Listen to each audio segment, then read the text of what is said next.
요한복음 6장 22절에서 40절 말씀.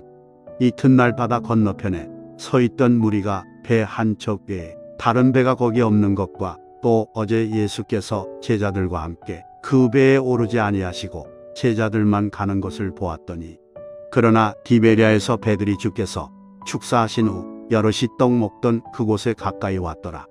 무리가 거기에 예수도 안 계시고 제자들도 없음을 보고 곧 배들을 타고 예수를 찾으러 가버나움으로 가서 바다 건너편에서 만나 라삐여 언제 여기에 오셨나이까 하니, 예수께서 대답하여 이르시되 내가 진실로 진실로 너희에게 이르노니 너희가 나를 찾는 것은 표적을 본 까닭이 아니요 떡을 먹고 배부른 까닭이로다. 썩을 양식을 위하여 일하지 말고 영생하도록 있는 양식을 위하여 하라. 이 양식은 인자가 너희에게 주리니 인자는 아버지 하나님께서 인치신 자니라. 그들이 묻되 우리가 어떻게 하여야 하나님의 일을 하오리이까? 예수께서 대답하여 이르시되 하나님께서 보내신 이를 믿는 것이 하나님의 일이니라 하시니, 그들이 묻되 그러면 우리가 보고 당신을 믿도록 행하시는 표적이 무엇이니이까? 하시는 일이 무엇이니이까? 기록된 바 하늘에서 그들에게 떡을 주어 먹게 하였다 함과 같이 우리 조상들은 광야에서 만나를 먹었나이다. 예수께서 이르시되 내가 진실로 진실로 너희에게 이르노니 모세가 너희에게 하늘로부터 떡을 준 것이 아니라 내 아버지께서 너희에게 하늘로부터 참 떡을 주시나니, 하나님의 떡은 하늘에서 내려 세상에 생명을 주는 것이니라. 그들이 이르되 주여 이 떡을 항상 우리에게 주소서. 예수께서 이르시되 나는 생명의 떡이니 내게 오는 자는 결코 줄이지 아니할 터이요 나를 믿는 자는 영원히 목마르지 아니하리라. 그러나 내가 너희에게 이르기를 너희는 나를 보고도 믿지 아니하는도다 하였느니라. 아버지께서 내게 주시는 자는 다 내게로 올 것이요 내게 오는 자는 내가 결코 내쫓지 아니하리라. 내가 하늘에서 내려온 것은 내 뜻을 행하려 함이 아니요 나를 보내신 이의 뜻을 행하려 함이니라. 나를 보내신 이의 뜻은 내게 주신 자 중에 내가 하나도 잃어버리지 아니하고 마지막 날에 다시 살리는 이것이니라. 내 아버지의 뜻은 아들을 보고 믿는 자마다 영생을 얻는 이것이니 마지막 날에 내가 이를 다시 살리리라 하시니라. 아멘. 봉독해 주신 요한복음 6장 22절에서 40절 말씀 중심으로 구원의 기쁨으로 사는 사람들이라고 하는 제목으로 말씀을 증거하도록 하겠습니다. 소망하기는 이 말씀의 제목의 주인공이 되어 오늘을 살아가는 우리 소명교회 성도 여러분들이 되실 수 있기를 주의 이름으로 축원합니다. 우리가 즐겨 부르는 찬송가 325장 1절 가사를 보면 예수가 함께 계시니 시험이 오나 겁없네, 기쁨의 근원 되시는 예수를 위해 삽시다 하면서 후렴 끝 소절에 딴 길로 가지 맙시다 우리가 찬송합니다. 사랑하는 우리 소명교회 성도 여러분, 여러분은 어디에다가 기쁨의 근원을 두고 살아가고 계십니까? 사람들은 권력에 또 재물에 명예와 지식에 두고 살아갑니다. 그렇다면 그리스도인은 어디에 기쁨의 근원을 두고 살아가는 자들입니까? 바로 예수 그리스도이심을 믿습니다. 예수 그리스도를 통해서 얻게 된 기쁨은 환난과 핍박 중에도 빼앗기지 않는다고 말씀하고 있습니다. 그래서 찬송가 336장 1절을 통해서 우리는 이렇게 찬송하지요. 환난과 핍박 중에도 성도는 신앙 지켰네. 이 신앙 생각할 때에 기쁨이 충만하도다. 그렇습니다. 예수 그리스도를 통해서 주어진 이 기쁨은 환난과 비팍 중에도 충만한 기쁨이라고 믿음의 성도들은 이렇게 찬송하며 오늘에 이루고 있습니다. 그래서 오늘 제목을 이렇게 정했습니다. 구원의 기쁨으로 사는 사람들이라고 말입니다. 그리고 주의 종이 소망합니다. 이 제목의 주인공이 되어 오늘을 살아가는 우리 서명교회 성도 여러분들이 되시기를 말입니다. 요한복음 6장 2절 말씀을 보면 큰 무리들이 예수님을 따랐다고 했습니다. 더더욱 벳세다에서 그 유명한 물고기 2마리와 보리떡 5개를 가지고 표적을 일으키신 후에 이곳저곳에서 더 많은 사람들이 몰려들었다고 했습니다. 지금도 벳세다 지역에는 수많은 사람들이 모일 수 있는 빈들이 있습니다. 2000년 전 예수님은 바로 이 빈들에서 몰려온 수많은 무리들을 보시면서 불쌍히 여기셨지요. 그리고 제자들에게 말씀하십니다. 너희가 먹을 것을 좀 주어라. 그럴 때 안드레가, 그럴 때 빌립이 대답했지요. 예수님 생각은 참 좋으십니다마는 이 빈들에서 이 많은 무리들을 어디서 음식을 구해다가 먹일 수 있겠습니까? 그때 옆에서 이 말씀을 듣고 있던 안드레가 군중 속으로 뛰어들어가서 어린 소년이 한 끼 점심 도시락으로 싸운 물고기 2마리, 보리떡 5개를 예수님께 갖다 드리지요. 그때 예수님, 이 안드레가 가지고 온 어린아이 한 끼 점심으로 먹을 수 있는 물고기 2마리, 보리떡 5개를 손에 드시고 축사하심으로써 5,000명을 먹이시고도 12광주리를 남기시게 하셨던 그 놀라운 사건에 관해 우리는 잘 알고 있습니다. 그리고 현장에서 이를 목격한 사람들, 그리고 이들을 통해서 각처에 소문이 퍼졌겠죠. 이로 인해서 더 많은 사람들이 이곳으로 몰려들었다고 했습니다. 그리고는 이 무리들은 예수님을 찾았습니다. 하지만 오늘 본문에 보니까 예수님을 만나지 못했다고 했습니다. 그리고 이들은 백방수소문을 해서 가버나움으로 가서야 겨우 예수님을 만났다고 했습니다. 그 내용이 오늘 본문 24절과 25절의 말씀입니다. 무리가 거기에 예수도 안 계시고 제자들도 없음을 보고 곧 배들을 타고 예수를 찾으러 가버나움으로 가서 바다 건너편에서 만나 랍비여 언제 여기 오셨나이까 하니, 그렇습니다. 벳세다에서 예수님을 찾았지만 예수님을 찾지 못했습니다. 그리고 제자들도 만나지 못했다고 했습니다. 수소문 끝에 겨우 가버나움으로 가서야 예수님을 만나게 되었지요. 그리고 이들은 예수님께 이렇게 묻습니다. 랍비여 언제 여기 오셨습니까? 이 말은 일종의 투정입니다. 우리는 여기 예수님이 계신 줄 모르고 벳사다에서 얼마나 찾아다닌 줄 아십니까? 고생했습니다. 그런데 여기 와 계시면 어떡합니까? 그런 투정어린 질문이지요. 이에 예수님 뭐라고 말씀하십니까? 26절이지요. 우리 다 같이 한번 26절은 읽도록 하겠습니다. 읽습니다. 예수께서 대답하여 이르시되 내가 진실로 너희에게 이르노니 너희가 나를 찾은 것은 표적을 본 까닭이 아니요 떡을 먹고 배부른 까닭이로다. 이게 무슨 말씀입니까? 너희가 나를 찾은 이유가 표적을 본 까닭이 아니라는 겁니다.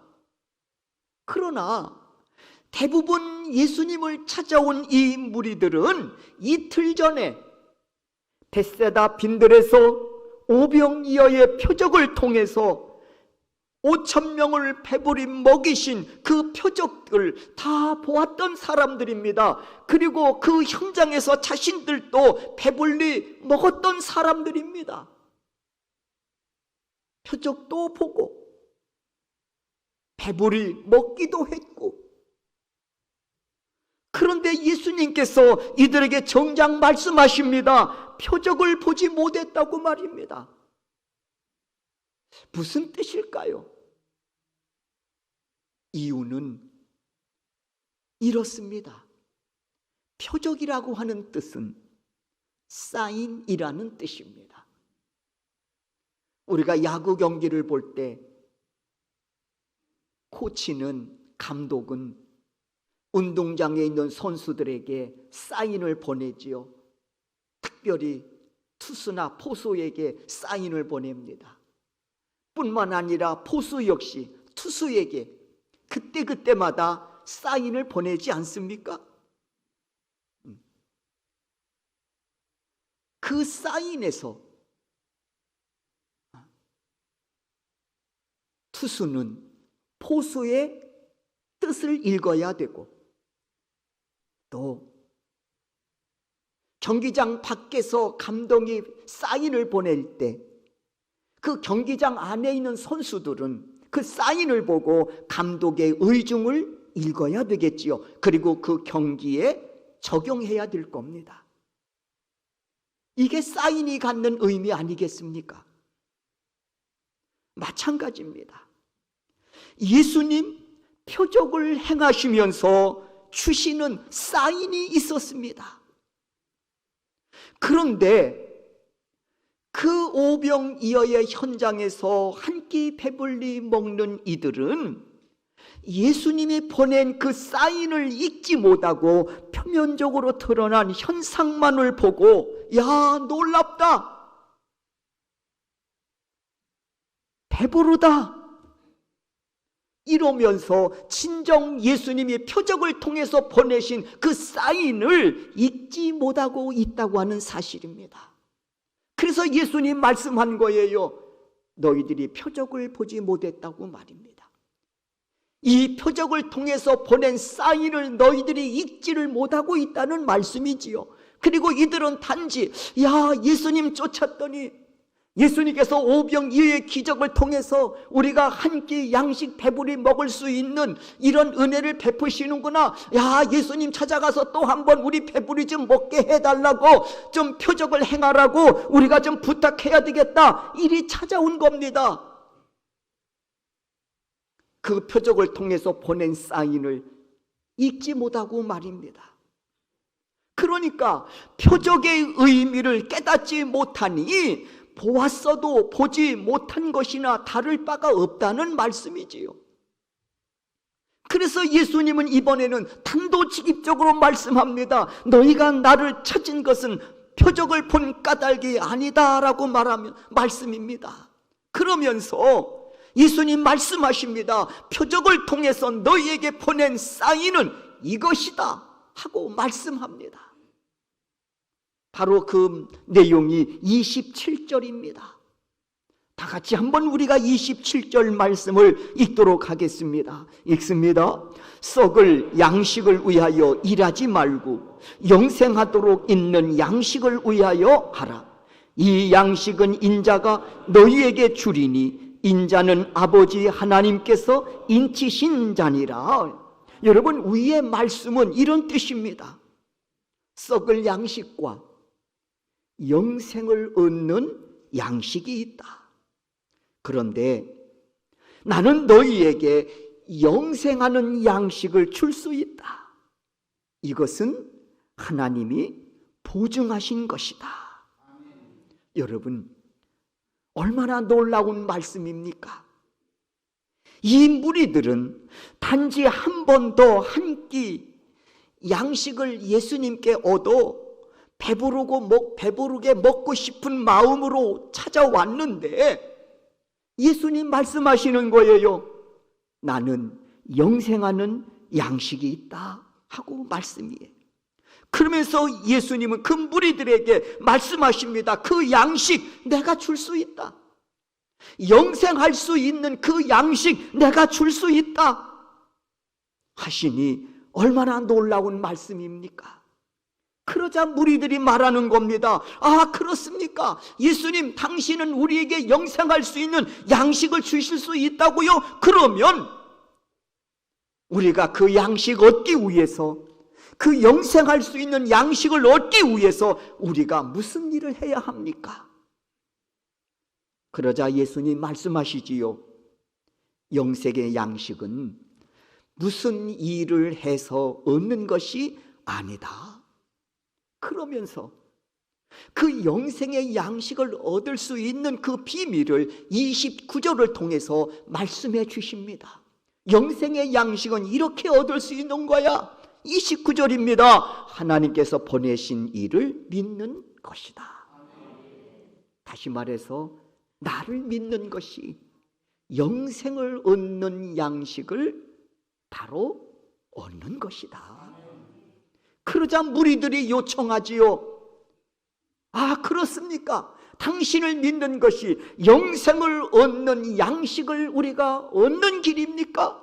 그렇다면 우리가 당신을 좀 믿을 수 있도록 오병이어의 기적보다 물고기 2마리, 보리떡 5개를 가지고 5,000명을 먹이신 그 표적보다 더 센 표적을 좀 우리에게 보여주십시오.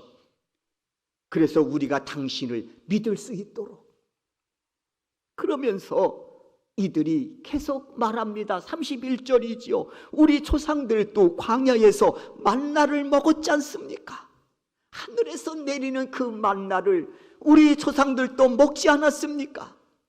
그러니 그 표적보다 더 센 표적을 좀 보여주셔서 우리가 당신을 믿을 수 있도록 해주십시오.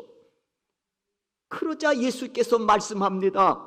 내가 진실로 진실로 이르노니 너희 조상들이 광야에서 먹었던 일용할 양식 그 만나보다 내가 더 센 표적 만나를 주마 하시면서 그 만나는 영원한 생명을 얻게 할 생명의 떡이라고 말씀하고 있습니다.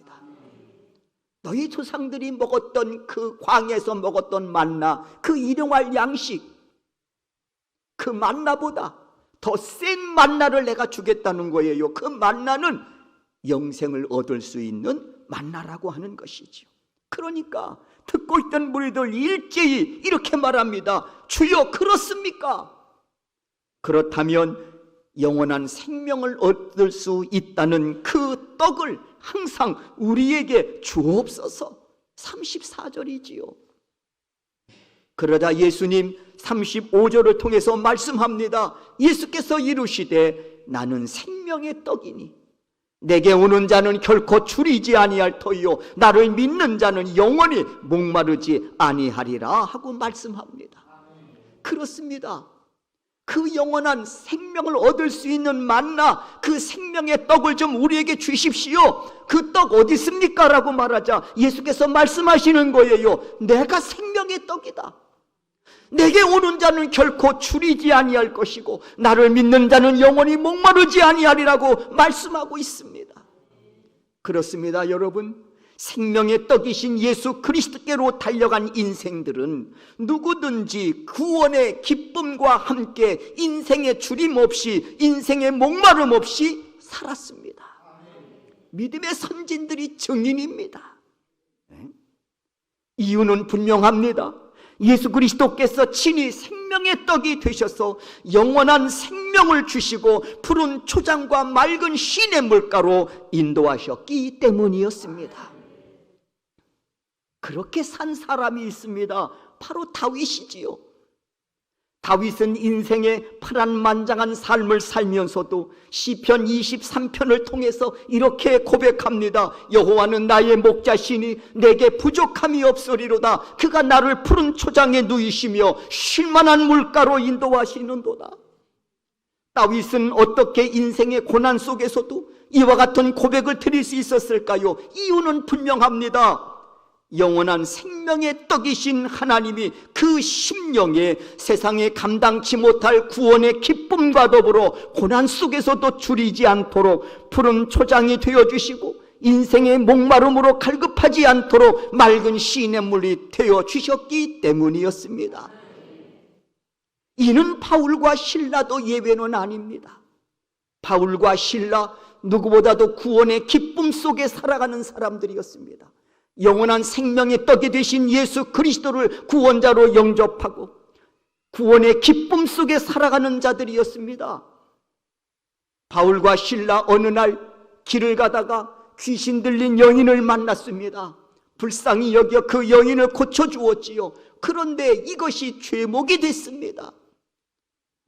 귀신 들린 여인을 고쳐주었다는 것이 죄가 됐습니다.